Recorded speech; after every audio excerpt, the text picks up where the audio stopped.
Welcome to KCS learnings. ये video उन students के लिए है जो स्टूडेंट्स प्रोग्रामिंग स्टार्ट करना चाह रहे हैं लेकिन उनको आइडिया नहीं हो रहा प्रोग्रामिंग कहाँ से स्टार्ट करें। मीन के उनके पास कोई रोड मैप नहीं होता कि वो वेब प्रोग्रामिंग को बेसिक से लेकर एडवांस तक किस तरह लर्न करेंगे। वो इस पे स्ट्रगल कर रहे होते हैं और ये वीडियो उन स्टूडेंट्स के लिए है जो स्टूडेंट्स CS IT या सॉफ्टवेयर इंजीनियरिंग की फील्ड के अंदर स्टडी कर रहे हैं लेकिन स्टिल वो स्ट्रगल कर रहे हैं कि किस फ्रेमवर्क के ऊपर वो काम करें और किस लैंग्वेज को उसको उनको लर्न करना चाहिए।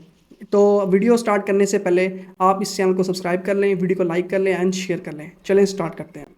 सबसे पहले आ जाते हैं कि आपने प्रोग्रामिंग स्टार्ट किस तरह करनी है। अगर आपको प्रोग्रामिंग का बिल्कुल भी आइडिया नहीं है, ज़ीरो नॉलेज है, तो कैसे स्टार्ट लेंगे।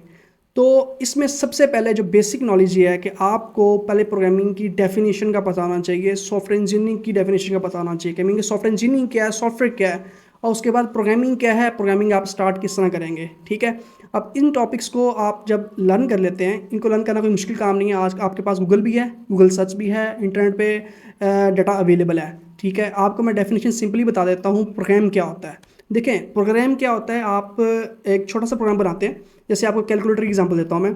आपने एक कैलकुलेटर बनाया, कैलकुलेटर की एप्लीकेशन आप यूज़ भी करते होंगे जिसके अंदर आप मल्टीपल वैल्यूज़ को ऐड कर रहे होते हैं, सब्ट्रैक्ट कर रहे होते हैं, एवरेजेस फाइंड कर रहे होते हैं। अब ये पूरा एक सॉफ्टवेयर बना हुआ है कैलकुलेटर का। ये बना किस तरह है, मल्टीपल प्रोग्राम्स को कलेक्ट करके एक सॉफ्टवेयर बन गया है। मीन कि आपने एक प्रोग्राम बनाया, सिंपल सा टू वैल्यूज़ को ऐड करना था। ठीक है, उसके बाद आपने 2 या 3 वैल्यूज़ या मोर वैल्यूज़ को आपने सब्ट्रैक्ट करना था, एवरेज फाइंड करनी थी। ये मल्टीपल प्रोग्राम्स आपने बना लिए। जब ये प्रोग्राम्स बन गए फिर आपने इसको सॉफ्टवेयर की शेप देनी थी। सॉफ्टवेयर में आपने सबको कलेक्ट किया, उसके बाद आपने एक सॉफ्टवेयर बना दिया सिंपल सा जो है कैलकुलेटर का। ठीक है, ये पूरा प्रोसेस होता है। इसमें आपने SDLC को भी लर्न करना होता है, मीन के सॉफ्टवेयर डेवलपमेंट लाइफ साइकिल को। सॉफ्टवेयर डेवलपमेंट लाइफ साइकिल बहुत इंपॉर्टेंट होता है इस फील्ड के अंदर, जिसके अंदर आपने ये देखना होता है कि आपने प्रोग्रामिंग स्टार्ट करनी है, मीन के एक सॉफ्टवेयर डेवलप करने जाना है। सबसे पहले आपने करना क्या होता है, प्लानिंग होती है, रिक्वायरमेंट गैदरिंग होती है, सारे टॉपिक्स होते हैं, ये आपने देखने होते हैं। लेकिन इसको अभी आपने फोकस नहीं करना, पहले आपने बेसिक्स को देखना है। अब बेसिक्स में सबसे पहली चीज़ आती है प्रोग्रामिंग फंडामेंटल्स। अब प्रोग्रामिंग फंडामेंटल्स क्या है, इसको देखना है आपने। अच्छा, अब स्टूडेंट्स यहाँ भी ये कंफ्यूज हो जाते हैं कि प्रोग्रामिंग फंडामेंटल्स शायद कोई प्रोग्रामिंग लैंग्वेज है। नहीं, ये कोई प्रोग्रामिंग लैंग्वेज नहीं है। प्रोग्रामिंग फंडामेंटल्स बेसिकली एक कॉन्सेप्ट है प्रोग्रामिंग को करने का। अच्छा, ये प्रोग्रामिंग फंडामेंटल्स हर लैंग्वेज में एग्जिस्ट करती है। जावा है, पाइथन है, C# है, C++ है। इनके भी प्रोग्रामिंग फंडामेंटल्स कंसेप्ट सेम ही होते हैं। ठीक है, आपने प्रोग्रामिंग फंडामेंटल कंसेप्ट आपने लर्न करने हैं। ठीक है, अब उनको लर्न करने के लिए आपने कोई लैंग्वेज चूज़ करनी होती है। मीन क्या, वो प्रोग्रामिंग फंडामेंटल कंसेप्ट आप किस लैंग्वेज में लर्न करेंगे, ये मेन क्वेश्चन होता है। ठीक है, आपको कोई भी कहे, कोई स्टूडेंट भी कहे आप पाइथन के अंदर कर लेंगे, स्टार्ट कर लें, पाइथन लैंग्वेज स्टार्ट कर लें एज अ फर्स्ट लैंग्वेज। नहीं, आपने पाइथन लैंग्वेज कभी भी फर्स्ट लैंग्वेज स्टार्ट नहीं करनी, क्योंकि इसमें बहुत स्ट्रगल करेंगे आगे आप। अगर आपने प्रोग्रामिंग को प्योरली आपने अंडरस्टैंड करना है, इसी कंसेप्ट में ग्रिप लेनी है, तो आपको C++ की तरफ जाना चाहिए। ठीक है, C++ को आपने as a first programming language choose करना है। जब आपने C++ लैंग्वेज चूज़ कर लिया है, अब आपने प्रोग्रामिंग फंडामेंटल्स के कंसेप्ट को क्या करना है, लर्न करना है, उसके ऊपर प्रैक्टिस करनी है।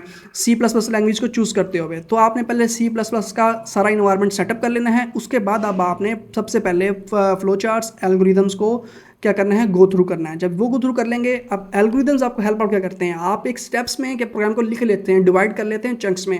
जो आपके इंग्लिश कंसेप्ट हो सकते हैं, आप अपनी लैंग्वेज में एक स्टेप्स लिख लें, आपको क्या हो जाएगा, उससे क्लियर हो जाएगा अपने प्रोग्राम को लेके किस तरह चलना है। ठीक है, तो वो प्लानिंग हो जाएगी एक तरह की आपकी। तो जब आप वो कर लेंगे, उसके बाद आप प्रोग्रामिंग फंडामेंटल्स के अंदर इसके किसी भी लैंग्वेज के आपने डाटा टेबल टाइप्स देखनी होती हैं, वेरिएबल्स किस तरह आप डिफाइन करते हैं, फिर आपने लूप्स देखने होते हैं, इफ एल्स, फंक्शंस, एरेज, ये सब आप कवर कर लेंगे, आपकी प्रोग्रामिंग फंडामेंटल्स कवर होगी। अब जब इसके ऊपर आपने प्रोग्रामिंग फंडामेंटल्स के कंसेप्ट को अप्लाई करने के लिए एक छोटा सा प्रोग्राम बनाना है, जिसमें आपको कैलकुलेटर की एग्जांपल दी, एक कैलकुलेटर बना लें, उसके ऊपर प्रैक्टिस कर लें। ठीक है, आप एक प्रोग्रामिंग फंडामेंटल्स का कंसेप्ट सारा क्लियर हो जाएगा C++ को यूज़ करते हुए। ठीक है, C++ पे फोकस क्यों कर रहा हूँ मैं, इसलिए फोकस कर रहा हूँ क्योंकि C++ एक ऐसी लैंग्वेज है जिसको आप लर्न करने के बाद, जब आप उसको लर्न कर लेते हैं, किसी भी लैंग्वेज के ऊपर आप शिफ्ट हो सकते हैं इजीली। ठीक है, अगर आपको C++ लर्न करने में 10 घंटे लगे हैं, तो अदर लैंग्वेजेस के ऊपर शिफ्ट होने में आपको 2 घंटे लगेंगे, क्योंकि आपका जो प्रोग्रामिंग फंडामेंटल्स का कंसेप्ट है, ठीक है, ये बिल्कुल सेम वहाँ पे एग्जीक्यूट होगा, सिर्फ सिंटैक्स डिफरेंस होगा हर लैंग्वेज का। अच्छा, जब आपने प्रोग्रामिंग फंडामेंटल्स कर लिया, अब आगे आपने ऑब्जेक्ट ओरिएंटेड प्रोग्रामिंग पे शिफ्ट होना होता है। ऑब्जेक्ट ओरिएंटेड प्रोग्रामिंग क्या होती है, ये रियल वर्ल्ड एप्लीकेशन के साथ डील कर रही होती है। ये अब यहाँ पे भी स्टूडेंट्स क्या होते हैं, कंफ्यूज हो जाते हैं, क्या ऑब्जेक्ट ओरिएंटेड प्रोग्रामिंग एक लैंग्वेज है? नहीं, ये एक लैंग्वेज नहीं होती है, कंसेप्ट है, स्ट्रक्चर है। अब आपने जो प्रोग्रामिंग फंडामेंटल्स किया था, ठीक है, वो जो कॉन्सेप्ट आपने लिए उनको एक स्ट्रक्चर में लेके आना, उनको एक शेप देनी है, ठीक है, वो ऊप होगी। ऊप क्या होती है, जब आप कोई भी एक सॉफ्टवेयर बना रहे होते हैं उसके अंदर आप ऑब्जेक्ट ओरिएंटेड प्रोग्रामिंग के कंसेप्ट यूज़ कर रहे होते हैं, रियल वर्ल्ड एप्लीकेशन के अंदर ऊप यूज़ हो रही होती है। जावा, सी शार्प, उसके पास C++, इनके अंदर क्या होती है, ऊप के कंसेप्ट यूज़ होते हैं। जो ऊप के कंसेप्ट है सेम होते हैं सबके अंदर, तो इसीलिए आपने C++ के अंदर रहते हुए ही आपने ऊप को लर्न करना है, ठीक है। ऊप के जब कंसेप्ट आप क्लियर कर लेंगे, वही बात जब C++ के अंदर रहते हुए आप लर्न किए हैं ऊप के कंसेप्ट, किसी और लैंग्वेज के अंदर जब आप जाएंगे उसको लर्न करने, किसी और लैंग्वेज को लर्न करने जाएंगे, तो अगर आपको इसके अंदर टाइम ज़्यादा लगा है तो 20% एफर्ट आपकी लगेगी दूसरी लैंग्वेज के अंदर उसको लर्न करने में।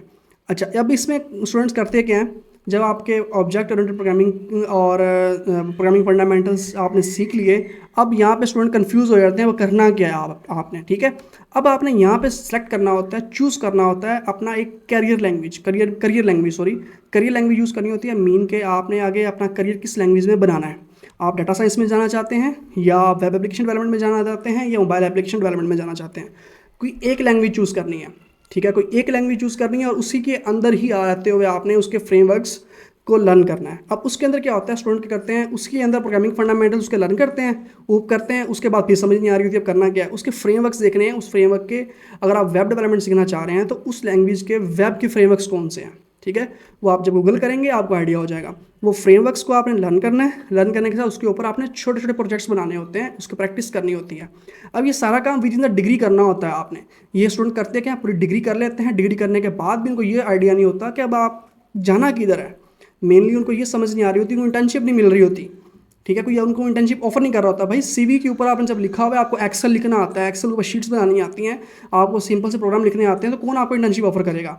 आपने 4 साल की डिग्री की है, जब 4 साल की डिग्री के अंदर आपने कुछ ऐसे प्रोजेक्ट्स बनाने होते हैं, सेमेस्टर प्रोजेक्ट्स या ऐसी प्रैक्टिसेस करनी होती हैं, ताकि जिसको देख के एक कंपनी आपको इंटर्नशिप भी ऑफर कर सके, आपको जॉब भी ऑफर कर सके। ये आपने 4 साल के टेन्योर के अंदर करना होता है, ये डिग्री के बाद नहीं करना होता। अब आपने डिग्री के अंदर करना क्या है, ये छोटे छोटे प्रोजेक्ट्स जब आप बनाएंगे तो आपके कंसेप्ट क्लियर होंगे। अब इसके अंदर स्टूडेंट क्या होते हैं, कंफ्यूज हो जाते हैं। कोई इसको कोई एक बंदा आएगा कहेगा जी आप ऐसा करें, C# ना करें, इसका मार्केट के अंदर स्कोप नहीं है। अगर आप C# जी आपने छोड़ दी, आप पाइथन पे आ गए, एक बंदा आएगा जी आपको कहेगा जी पाइथन छोड़ दो, इसका स्कोप नहीं है मार्केट के अंदर। आप क्या करेंगे, कंफ्यूज होते जाएंगे, डबल माइंडेड होते जाएंगे। तो यहाँ पे आप गलती करते हैं। आपने करना क्या है, कोई एक लैंग्वेज चूज़ करनी है, उसके ऊपर स्टिक रहना है, ठीक है, उसको आपने उसके ऊपर मास्टर बनना है, क्योंकि कोई किसी भी लैंग्वेज या किसी फ्रेमवर्क के ऊपर आप मास्टर बन जाए ना, उसका ऑटोमेटिकली मार्केट के अंदर स्कोप बन जाता है, ठीक है। मार्केट के अंदर स्कोप आपने बनाना होता है, ठीक है। हर लैंग्वेज का स्कोप है मार्केट के अंदर, हर लैंग्वेज का स्कोप है, सिर्फ आप उसके अंदर मास्टर होने चाहिए, ठीक है।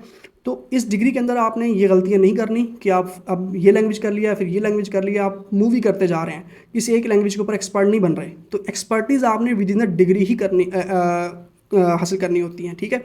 तो ये आपके पास पूरा रोड मैप हो गया।